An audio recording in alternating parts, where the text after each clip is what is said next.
আলহামদুলিল্লাহি রাব্বিল আলামিন। সমস্ত প্রশংসা আল্লাহর জন্য, যিনি রব্বুল আলামিন, সমস্ত সৃষ্টি জগতের রব। সমস্ত প্রশংসা আল্লাহর জন্য। দুনিয়ার যত মানুষ যত প্রশংসা করে, মানুষের অজান্তেই সব প্রশংসা হবে আল্লাহর জন্য।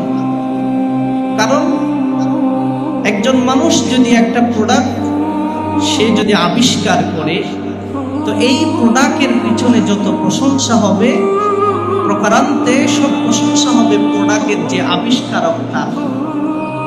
এটার যত গুণ বর্ণনা করা হবে প্রোডাক্টের, প্রকারান্তে সবকিছু প্রশংসা হবে কার? প্রোডাক্ট যিনি আবিষ্কার করেছে।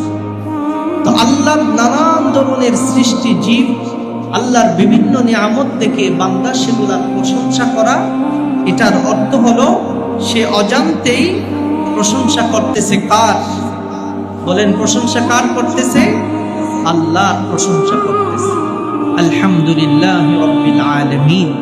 সমস্ত প্রশংসা আল্লাহর জন্য, যিনি সৃষ্টি জগতের রব।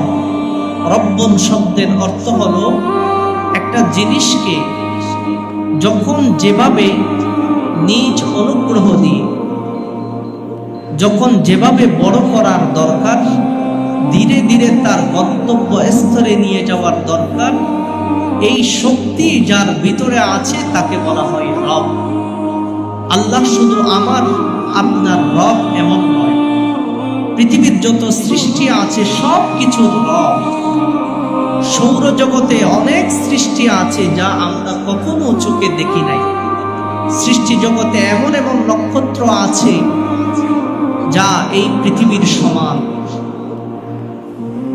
অনেক গ্রহ উপগ্রহ আছে, সেখানে কত ধরনের সৃষ্টি আছে গ্যালাক্সির ভিতরে, এগুলো আমাদের চোখের বাহিরে।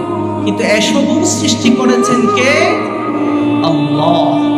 সব কিছুর স্রষ্টা, মহিয়ান গরিয়ান মালিক আল্লাহ।